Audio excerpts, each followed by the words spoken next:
Hey alright guys, welcome to डेजिपैक्स and I hope आप सब ठीक होंगे। आज मैं लेकर आ गया हूँ आपके फिग्मा की सीरीज का सेकंड वीडियो, जिसमें आपको डिज़ाइन सेक्शन समझा रहा हूँ। ऑल्दो मैं ये वीडियो दूसरी बार रिकॉर्ड कर रहा हूँ, तो वीडियो को आखिरी तक ज़रूर देखना। वीडियो थोड़ी सी छोटी होगी डिज़ाइन सेक्शन के हिसाब से। तो चलिए शुरू करते हैं। तो हम आ चुके हैं अपने कंप्यूटर स्क्रीन के ऊपर, जहाँ पे ये फिग्मा कार्डबोर्ड मेरा खुला हुआ है और दो फ्रेम्स मेरे पास हैं, जैसे कि आप देख सकते हैं। उन दो फ्रेम्स के अंदर ये कुछ एलिमेंट्स हैं, ये तीन एलिमेंट्स इसमें है, ये तीन एलिमेंट्स इसमें है। ठीक है, अब हम बात करेंगे लेयर्स के बारे में। तो लेयर्स में मैं एकदम से कुछ चीज़ें आपको बता देता हूँ कि ये जो चीज़ें होती हैं, ये लेयर्स के कुछ एलिमेंट्स होते हैं जो सब लेयर होते हैं, और ये जो मदर लेयर होता है, मतलब ये जो फ्रेम जो होता है, किसी भी फ्रेम के अंदर ही आप कुछ चीज़ों को रखते हैं तभी उसके अंदर हो पाता है। ये देखो, है ना। अगर इसको बाहर लेके जाएंगे तो ये फ्रेम से बाहर हो जाएगा, है ना। तो इसको आपको फ्रेम के अंदर रखना है। अगर आपको ज़रूरत है बाहर रखने की तो बाहर भी रख सकते हैं। ठीक है, तो ये उस फ्रेम का ये एलिमेंट सब लेयर हो गया। ठीक है, अब इस फ्रेम के लिए ये जो एलिमेंट है, ठीक है, इसको आप कर सकते हो हाइड, जैसे कि मैंने किया आंख वाले आइकन से, और इसको कर सकते हो लॉक। अब अगली बार जब सेलेक्ट करने जाओगे तो ये चीज सेलेक्ट नहीं होगी, ठीक है, क्योंकि ये लॉक्ड है। अब इसको चाहो तो आप ऊपर और नीचे कर सकते हो, है ना। मैं जैसे ड्रैग करके इसको नीचे ले आता हूँ, है ना, ड्रैग करके ऊपर ले आता हूँ। ठीक है, तो ये देखिए अभी ये लेयर के ऊपर है, अभी इस लेयर के नीचे आ जाएगा, है ना। तो अभी ऊपर और नीचे का अंतर है। ठीक है, तो आप चाहो तो इसमें बहुत सारी चीज़ों के साथ खेल सकते हो, बाकी आप ट्राई करते रहें इन चीज़ों को, है ना। अब मैं डिज़ाइन के सेक्शन की तरफ आता हूँ। ठीक है, दो चीज़ें होती हैं। ठीक है, पहला ये फ्रेम और बाकी के एलिमेंट्स। ठीक है, अब एलिमेंट्स के अंदर भी मैं आपको चीज़ें समझाऊंगा। फ्रेम ये मैं एग्जाम्पल वाला एक फ्रेम लेता हूँ। ठीक है, अब इसके साथ कुछ मैनिपुलेशन होता है ना, वो इसी से ही करते हैं, और इसके साथ जो मैनिपुलेशन होता है वो भी इसी से ही करते हैं। तो मैं शुरू कर रहा हूँ ये इस टूल से, इस शेप के साथ। नहीं, एक और नया शेप ले लेते हैं। चलिए, ये मैंने एक शेप ले लिया। अब शायद ये ढंग से विजिबल नहीं होगा, तो मैं कलर थोड़ा इसका चेंज कर देता हूँ। अभी मैंने इसका कलर चेंज कर दिया है, तो शायद आपको ज़्यादा बेहतर दिखे भी। मैं इसको जूम इन कर दूँ। हाँ, राइट। अब देखें, बारीकी से गौर करें, ये सारी चीज़ें, ये जो सबसे ऊपर में टॉप में दी हुई है, सारी आइकन अलाइनमेंट के आइकन। ठीक है, ये अकेले तो काम नहीं करेगा। अलाइनमेंट मतलब किसी को अलाइन करना है, किसी ऑब्जेक्ट को अलाइन करना है, तो किसी के प्रोस्पेक्ट में करोगे आप, है ना। तो आपको दो एलिमेंट होना बहुत ज़रूरी है प्रोस्पेक्ट बताने के लिए। तो फिर भी अगर आप ये दोनों चीज़ों को सेलेक्ट करें, ठीक है, और मैं ये फ्रेम को चूज कर लेता हूँ। एक सेकेंड, मैं ये और ये चूज कर लेता हूँ। इसके प्रोस्पेक्ट अगर मैं इसको बीच में रखना चाहूँ तो बीच में आ गया, मैं लेफ्ट में रखना चाहूँ तो लेफ्ट में आ गया, अगर राइट में रखना चाहूँ तो राइट में आ गया, ऐसा कुछ है ना। तो ऐसे करके इन चीज़ों के साथ आप मैनिपुलेट कर सकते हो। अब ये हमारे पास ये शेप तो है ना। अब मैंने आपको अलाइन सेक्शन समझा दिया। ठीक है, बेहतर है आप खुद इन सारी चीज़ों को ट्राई करें। ऑल ये सारे आइकन्स जो हैं, ये सारे बटन जो हैं, वही चीज़ें दे रहे होते हैं जो ज़्यादा एक्यूरेट होते हैं। कई बार हम माउस से वो चीज़ों को उतना एक्यूरेसी से नहीं कर पाते हैं, कुछ पिक्सल्स का गैप रह जाता है। पर ये जो टूल्स हैं ना, ये टूल्स आपको बहुत बहुत ज़्यादा इजी कर देते हैं चीज़। अब ये सेकंड चीज़ को मैं समझाता हूँ। ये जो सेकंड सेक्शन आपको दिख रहा है, इसको मैं समझाता हूँ। सबसे ऊपर वाला है पोजीशन के लिए। आप जानते हैं हमेशा से कि एक्स और वाई क्या होता है। एक्स और वाई एक्सिस होता है, मैथ में आप पढ़े होंगे, इसमें भी वही है। बस ये चीज़ पोजीशन के लिए होता है। अगर आप इसको कम या ज़्यादा करेंगे तो ये एक्स एक्सिस में आगे पीछे हो रहा होगा। ठीक है, एक्स एक्सिस में मतलब हॉरिजॉन्टली, वाई एक्सिस मतलब वर्टिकली आगे या पीछे हो रहा है, समझ गए। ये एक्स एंड वाई जो आपको दिखे है ना, ये दोनों पोजीशन के लिए, किसी चीज की पोजीशन आपको बहुत एक्यूरेटली चेंज करनी है तो ये कर सकते हो। नीचे चीज आ जाती है साइज के लिए, ऑब्जेक्ट की साइज के लिए W और H, जिसका मतलब होता है विड्थ और हाइट, ठीक है। तो अगर इसमें आपको कोई चेंजेस चाहिए, इंडिविजुअल चेंजेस, ये देखें विड्थ बढ़ रहा, अगर मैं हाइट को देखूं तो हाइट बढ़ रहा और कम हो रहा है, ठीक है। इसके बगल में एक और आइकन दिया हुआ है जो कि लिंक का आइकन है, ठीक है। अब लिंक को कर देने पे क्या होगा, हमारे पास दोनों चीज प्रोस्पेक्टिवली बढ़ता हुआ हमको दिखेगा, राइट। तो ये हो गई सबसे ऊपर पोजीशन, नीचे साइज, और ये है रोटेशन। कुछ दिख रहा होगा आपको, रोटेट होता हुआ दिख रहा होगा, राइट। तो ये ऐसे रोटेट भी होगा इससे। और मैं फिर से यही बोलूंगा कि इसमें क्या है, हमको एक्यूरेसी बहुत ज़्यादा मिल जाती है एक एक पिक्सल्स की। और ये है भैया बॉर्डर रेडियस। बहुत सारे लोगों का शिकायत होता है कि सर आपका फ्रेम ऐसे कर्व कैसे हुआ, है ना, उसका आपने ये कैसे किया, कर्व कैसे दिया, तो यहीं से ही होता है। ये देखो, ये बॉर्डर रेडियस का है, ठीक है। इसमें ये ऐसे करके उसका बॉर्डर रेडियस आ रहा होगा, उसकी वैल्यू आप जितनी डालेंगे उतनी। अब आप यहाँ से भी कम ज़्यादा कर सकते हो, है ना, ये उसी के ये रेडियस के हैंडल है, ठीक है। तो यहाँ से आप कम ज़्यादा कर रहे होते हो। हाँ, हालांकि अगर आपको किसी एक, अब मैं जैसे करके दिखाता हूँ। अब यहाँ पे आप देख रहे हैं कि मेरे पास 4 ऑप्शन आ गए, 4 अलग अलग कॉर्नर्स के हैं, ठीक है। अब यहाँ से आप एक एक कॉर्नर में भी मैनिपुलेशन कर सकते हो। कभी कभी ज़रूरत हो जाता है, कभी कभी ज़रूरत पड़ने लग जाती है मॉडर्न शेप देने के लिए, तो उसमें हम यूज़ करते हैं। ये देखें, एक ही कॉर्नर पे हो रहा है सब कुछ, बाकी के कॉर्नर्स पे नहीं हो रहा है, तो उसमें आप ये चीज़ कर सकते हैं, ठीक है। अब नीचे आते हैं, ये फिक्स पोजीशन व्हेन स्क्रॉलिंग का मैं आपको मतलब अभी नहीं समझा रहा हूँगा, ठीक है। मैं जब प्रोटोटाइपिंग पे आऊँगा तब इसका मतलब समझाऊंगा, ठीक है। लेयर मोड भी आप चेंज ना करें अगर आपको ग्राफिक की नॉलेज नहीं है तो। ऑल्दो मैं जब ग्राफिक आगे पढ़ाऊंगा तब मैं इसमें लेयर मोड का मतलब समझाऊंगा। वैसे इस चीज में लेयर मोड का कोई उपयोग नहीं है, मेरी बात माने, ठीक है। जो भी आप करके लाएंगे, अगर कोई इमेज आपको डालना है तो फोटोशॉप के थ्रू ही आप करके लाएंगे, जैसे भी लाएंगे, यहाँ पे इस चीज का कोई यूज नहीं है। खैर, फिर भी मैं आगे इसको बता दूंगा कि आप इसको कैसे यूज करेंगे। और ये चीज ओपेसिटी के लिए है, ठीक है। ये ओपेसिटी कम या ज्यादा आप किसी चीज की कर रहे होंगे, देखें जैसे कि उस ऑब्जेक्ट की ओपेसिटी कम हो रही है ना, तो ये पूरे लेयर की ओपेसिटी कम या ज्यादा कर रही होगी, है ना। और ये तो हाइड करने के लिए, इतना तो आप जानते ही हैं। फिल का मतलब होता है कि आप उस ऑब्जेक्ट के अंदर का कलर क्या रखना चाहते हो, ठीक है, उस ऑब्जेक्ट को कौन से कलर के थ्रू भरना चाहते हो, ठीक है। तो मैं यहाँ पे अपने के लिए रेड कर देता हूँ, ठीक है। अब ये जो है, ये कलर की इंटेंसिटी डिसाइड करने के लिए है। ऑल्दो ये और कुछ और चीज़ें भी वैसे ही काम कर रही होती हैं, ठीक है। फिर भी मैं यहाँ से इस चीज़ का वैल्यू कम या ज़्यादा कर सकता हूँ, है ना। ये कलर की इंटेंसिटी किसी लेयर के अंदर बता रही होती है, ठीक है। और ये चीज़ मैं 100 की तरफ ले आता हूँ। अब लीनियर की तरफ मैं आ रहा हूँ। फिल में मैं कुछ चीज़ें और बताऊंगा, पहले मैं स्ट्रोक समझाता हूँ, ठीक है। अब यहाँ से तो मैं ये चीज़ हटा सकता हूँ, आप उन चीज़ों को खुद ट्राई करें। अब देखें, मेरे पास मैंने एक कलर चूज करी है, स्ट्रोक का मतलब भी मैं आपको समझाऊंगा। हाँ, ये रहा हमारा स्ट्रोक। अब स्ट्रोक क्या है? स्ट्रोक है आउटलाइन पाथ, ठीक है।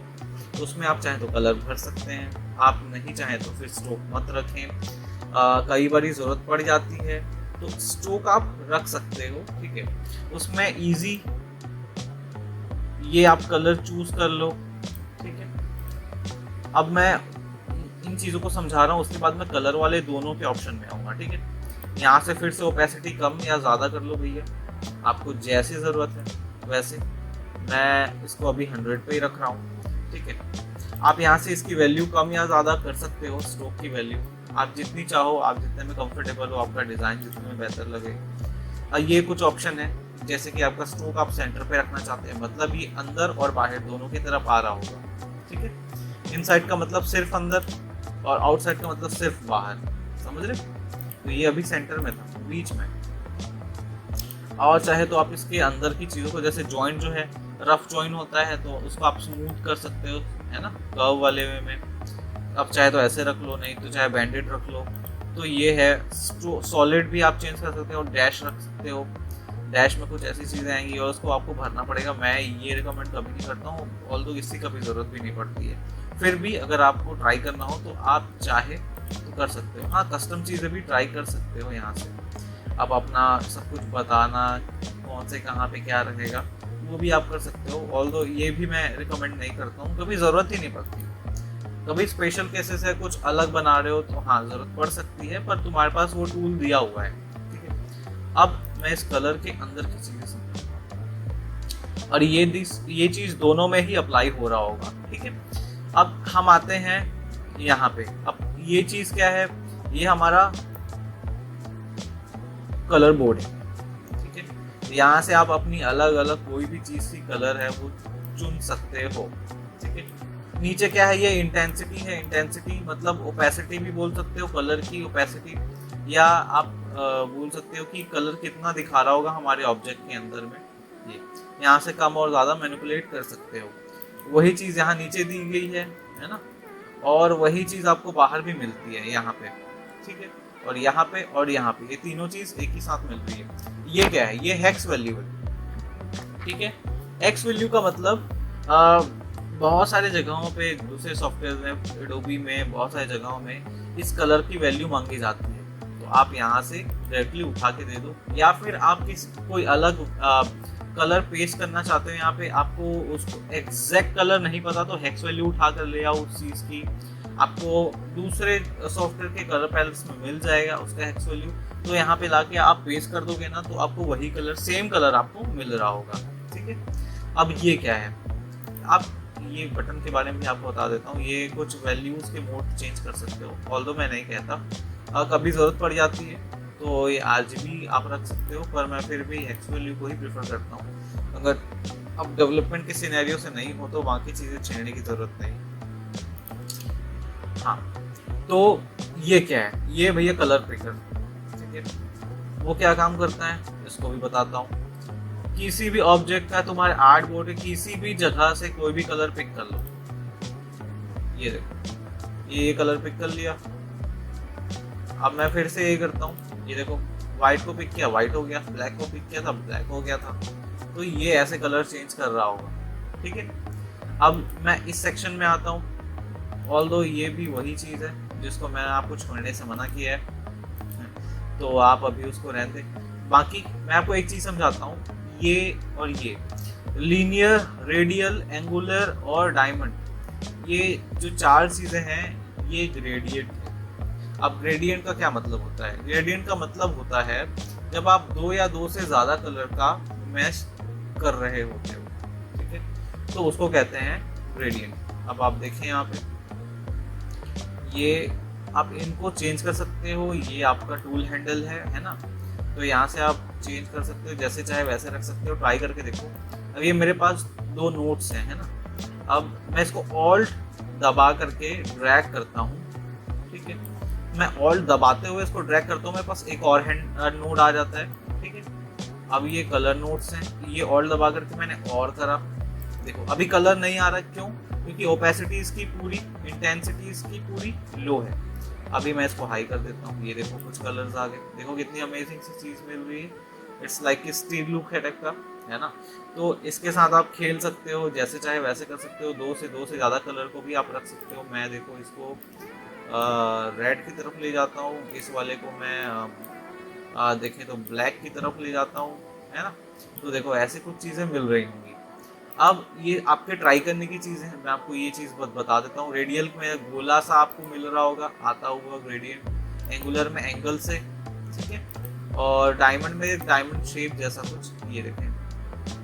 ऑल्दो ये सब है ग्रेडियंट ही, आपको अपने यूजर्स के हिसाब से चेंज करनी है। अब मैं लास्ट आ गया कि इमेज, अगर किसी शेप के अंदर कोई इमेज डालनी है, इमेज के ऑप्शन पे क्लिक कर दे भैया, बहुत ईजी है, बहुत ज़्यादा ईजी है, इससे ज़्यादा कुछ भी आसान नहीं है। ये आ गई। अब आप बोलेंगे सर इसमें तो ये साइज फिट नहीं बैठ रहा, देख नहीं सकते। भैया सब कर सकते हो। यहाँ से ये देखो, ये इमेज तो मैं प्लेस की और यहाँ पे ऑप्शंस आ गए प्लेस करने के लिए। अभी फिल है क्योंकि भरा हुआ आ रहा है, फिट है मतलब उस साइज शेप के साइज का एकदम फिट इमेज वो दे देगा, आपकी इमेज को फिट कर देगा। और उससे भी कोई शिकायत है तो आप अपने हिसाब से चेंज कर लो, और इससे क्या लोगे ज़्यादा आप। बाकी टाइल को मैं उस चीज़ को प्रिफर नहीं करता हूँ, फिर भी अपनी ज़रूरत के हिसाब से कर लेना, मैं समझाना भी उसको ज़्यादा नहीं चाहता। ठीक है, अभी ये देखो, इसको जैसे चाहे वैसे आप चेंज कर सकते हो, है ना। ये बाहर की तरफ ऑल्दो निकल रहा है पर वो निकलेगा नहीं जब आप इसको कंफर्म कर दोगे, ये ऐसा कुछ। तो आप चाहो तो इसके साथ खेल सकते हो। तो ये सारी चीज़ें मैंने बता दी आपको, है ना। और जैसे कि बहुत सारी चीज़ें, ये जो चीज़ें हैं वो ग्राफिक की चीज़ें हैं, और कर करके भी आप देख सकते हो अगर आप इन सारी चीज़ों के बारे में नहीं समझते हो कि एक्सपोजर कितना चाहिए, कॉन्ट्रास्ट, सैचुरेशन, है ना। ये देखो, ये सारी चीज़ें आप कर करके देख सकते हो। ठीक है, तो ये रही ये सारी चीज़ें। ठीक है, अभी मैं आपको इफेक्ट के बारे में समझाता हूँ। मैं आ जाता हूँ, मेरे पास क्या ऑब्जेक्ट है, हाँ ये चीज़। अब देखो, आपको इस ऑब्जेक्ट के नीचे शेडो दिख रही है ना। तो मैं ये चीज़ सेलेक्ट कर देता हूँ। हाँ, पर्टिकुलर किसी भी ऑब्जेक्ट के बारे में वो कौन सा इफेक्ट चल रहा है उसके अंदर, तो उसको सेलेक्ट तो करना ही पड़ेगा। तो ये देखें, ड्रॉप शेडो मैंने यूज़ किया हुआ है, आप चाहो, सॉरी, हाँ ड्रॉप शेडो मैंने यूज़ किया हुआ है, हाँ इनर शेडो भी यूज़ किया हुआ है। तो मैं ये चीज़ को समझा रहा हूँ। सबसे पहले अगर मैं इनर शेडो हटा दूँ, ठीक है, मैं ड्रॉप शेडो को समझाऊंगा। ये जो नीचे की तरफ शेडो आपको मिल रहा है ना, अब चाहें तो आप ये हटा सकते हैं। मैं अभी वो चीज़ ऐड करता हूँ। ऐड करोगे अगर तो ये ड्रॉप शेडो में ही बाय डिफ़ॉल्ट रहता है। आप चाहे तो बैकग्राउंड ब्लर और लेयर ब्लर के में भी आप जा सकते हो। ठीक है, तो इन सारी चीज़ों को मैं समझाऊंगा एक एक करके। अभी मेरे पास इसकी ओपेसिटी कम है, इसलिए मेरे को सही से दिख नहीं रही है। मैं उसका साइज भी बढ़ा देता हूँ और मैं उसका ब्लरीनेस भी बढ़ा देता हूँ, है ना। तो अब आपको कुछ शेडो टाइप का इफेक्ट दिख रहा होगा, तो उस पर आप ज़्यादा कंट्रोल ले सकते हो, है ना।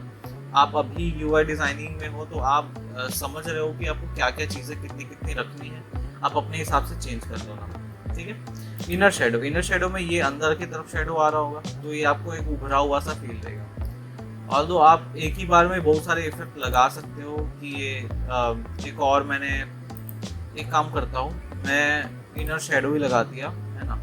अब मैं देखना आपको एक छोटी सी चीज़ बताता हूँ, है ना। ये अभी 8 की तरफ है, मैं इसको -8 कर देता हूँ और देखते हैं क्या बनता है। ये देखिए, कुछ बटन सा दिख रहा है, उभरा हुआ सा, है ना। तो ये कुछ चीज़ें आपके ट्राई करने की है। आप कोशिश करते रहो, इनके साथ ट्राई करते रहो, खेलते रहो। और अब ये एक्सपोर्ट वाला जो ऑप्शन है, इसको मैं समझा देता हूँ। ये पर्टिकुलर चीज़ को अगर, या फिर आपको पूरे फ्रेम को, है ना, बाहर लेके जाना है, अगर आपको एक आइकन की तरह ही चाहिए या फिर कोई भी शेप, कोई भी चीज़ है, ठीक है, यहाँ से भैया आप सीधा एक्सपोर्ट का बटन दबा दो। ठीक है, यहाँ से आपको किस वाले वे में चाहिए, कौन से फॉर्मेट में चाहिए, ये मिल जाएगा। पीएनजी में चाहिए, जेपीजी चाहिए, एसवीजी चाहिए, पीडीएफ चाहिए, जो चाहिए यहाँ से मिल जाएगा। और भैया एक्सपोर्ट कर दो। एक्सपोर्ट करने के बाद अपना लोकेशन बता देना, लोकेशन में ये चीज़ सेव हो जाएगी। जैसे ये सब मैंने सेव किया हुआ है ना। तो अगर आपको ज़रूरत है तो ठीक है। अभी मैं आता हूँ ये टेक्स्ट पे। अब टेक्स्ट क्या है, कुछ नहीं, वो टेक्स्ट का अलग सा बस सेक्शन दे देता है। इसमें बहुत इजी है। सबसे ऊपर ये फ़ॉन्ट चेंज करने का है। आप चाहो तो ये कुछ फ़ॉन्ट्स हैं वो आप चेंज करते रह सकते हो। ठीक है, ये कुछ चेंज होता हुआ दिख रहा है आपको। ये वही है, स्टाइल क्या रखना चाहते हो उसके बारे में है फ़ॉन्ट का। ये साइज़ है, ठीक है। और ये हॉरिजॉन्टल स्पेस है, ये वर्टिकल स्पेस है। आप इसके साथ खेलो। मैं तो इसको कभी ज़्यादा यूज़ नहीं करता हूँ, तो अभी ज़रूरत पड़ जाती है, कोई अलग से डिज़ाइन बनानी होती है तो ये तो काम नहीं करेगा क्योंकि नीचे कोई चीज़ है नहीं। इसको भी आप करके देखें, ठीक है। और ये सारी चीज़ें तो अभी ज़रूरत नहीं पड़ेगी, मैं आपको टाइम टू टाइम बता रहा हूँ। अभी क्या है ना, आप सब भूल जाओगे ऐसे में। ये इसके अलाइनमेंट इसके अंदर, ये बीच में रह गया, ये राइट में रह गया, ये लेफ्ट में था, ठीक है। बाकी तो आप ये सब चीज़ खुद ट्राई करें, ये तो बहुत इजी है। जो ऑफिस वगैरह भी चला चुके हैं, MS ऑफिस, उनको भी पता है कि ये क्या है। खैर इन सारी चीज़ों को आप ज़्यादा यूज़ नहीं करते हो, ठीक है, यही चीज़ें कुछ रहती हैं। तो ये रहा आज का क्लास। तो अभी आपको ये अगर वीडियो पसंद आता है तो लाइक और सब्सक्राइब ज़रूर कर लें, और मैं आपको नेक्स्ट वीडियो में मिल रहा हूँगा इसी प्लेलिस्ट के अंदर में, जिसमें मैं आपको फिग्मा की कुछ और चीज़ें बता रहा हूँगा। तब तक के लिए स्टे ट्यून्ड।